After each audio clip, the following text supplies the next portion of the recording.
mulattoes running around in the plantation, the family structure in decay. Number three, a high degree of violence required to hold the place together. Oh, these are Police some very strong points and also very true. And again, this.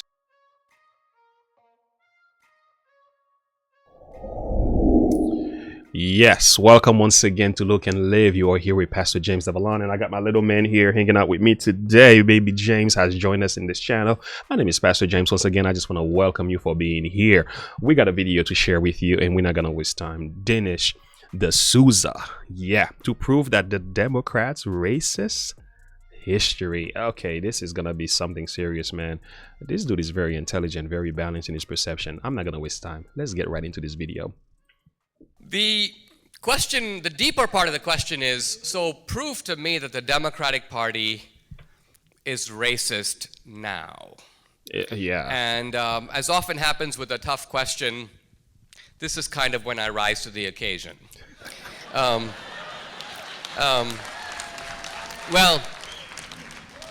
let me just say this. If one goes today to the Democratic-controlled inner city, and we're talking here about some 24 cities entirely dominated by the Democratic Party. There's not a Republican in sight. I argue that we will see in them now all the 5 features of the slave plantation that Kenneth Stamp outlined in his classic work, The Peculiar Institution. In a description of the plantation, Kenneth Stamp identifies 5 things that you would see on a slave plantation. Number 1, broken down, dilapidated, and unsafe housing. Number 2, broken families. You can see this under slavery. There was a confusion of who's the real father, mulattoes running around in the plantation, the family structure in decay. Number 3, a high degree of violence required to hold the place together. Oh, these are some very strong points and also very true. And again, the Souza is doing what he does best. He's spinning my world upside down, and at least the political worldview I was once introduced to, we were never told that the Democratic Party were largely responsible for racism and some of the policies installing that. It was the other way around. I was told the Republicans were the racist, and they were the one who continued on in the racist factors. I had listened to De Souza's other video where he spoke to this teacher and schooled him about the history of racism in the light of Democratic Party. It was mind-blowing to me because I'm like, no, we were told as black folks, and the Republicans are the problems. And if you are black, you should vote for the Democrats. You know, like Joe Biden said, if you don't vote for me, you're not black. So that's what I was told, although I never voted for any of them anyway. But that was me. I had my confusion. And if I'm not sure, if I'm confused and I have strong doubts, I just don't vote. I pray. But nevertheless, yeah, but again, this is very powerful. We're hearing a side of the story here that has been kept away from many colored folks, including myself. And to be honest with you, is very shocking. Power, whippings, overseers, fences, barbed wire. Number 4, everybody gets a basic provision. If you need food, you have health care, they call the doctor. But nobody gets ahead. There's no opportunity. Nobody really advances. Wow. The Southerners and the Democrats used to call slavery a school of civilization.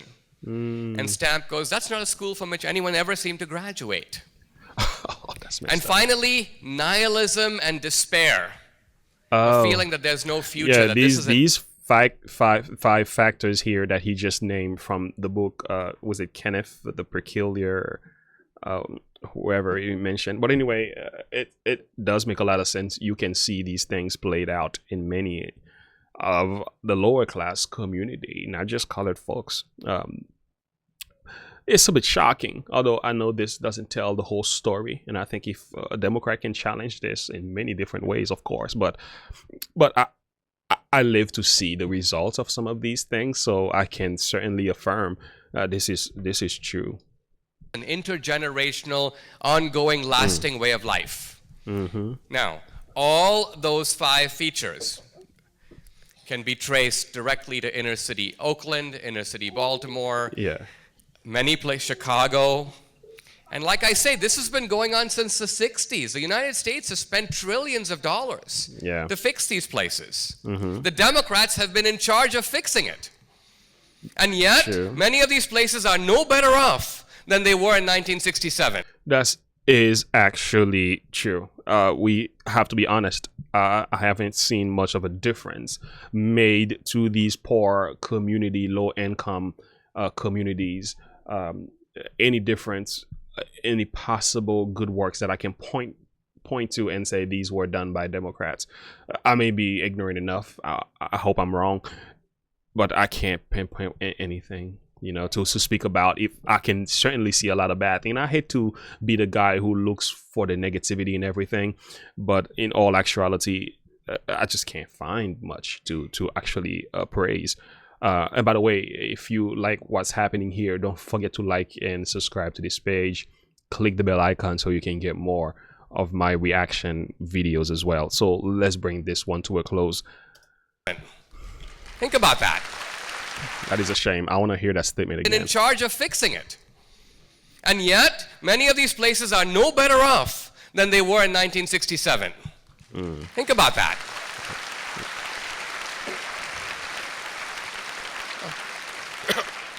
So, at the very least, this reflects a callous and shocking disdain for the welfare of the people who live in those communities. And for me, this is a big opportunity for Trump. If Trump is able to talk straight to people in our inner cities, and I would add in our barrios and on our native reservations, and show them that there's a way to get up and get off the plantation, this would be a mammoth opportunity for the Republican Party. Wow. And by the way, this is an older video, well over 5 years, but it's just as true today. Very, very balanced, very, very solid. It's very hard to argue against these facts. And I think certainly something is happening to me as far as my eyes are being open, even as a minister who study his Bible and see many things and love the historical accounts on many different things. I also see how ignorant I was about many historical facts as well. So this is helping me to really make sense of what is happening today. And I really am very, very grateful for what I'm learning. Although I will honestly be true, this doesn't necessarily make me want to become a Republican to say I'm going to sign my name, but I do certainly value many of the principles and some of the things that the Republican Party speaks about as conservative, and particularly being a Christian. How could I not respect those things? But I do have some other things that troubles me also from the party. That's kind of why I'd rather be an independent, at least for now, until I get further light and better understanding on certain matters. But one thing is certain is that the Souza once again has blown my world on many things, and these 5 factors are really true. And if I were to end this video, I will say simply this, just like Jesus says, you shall know the truth and the truth shall make you free.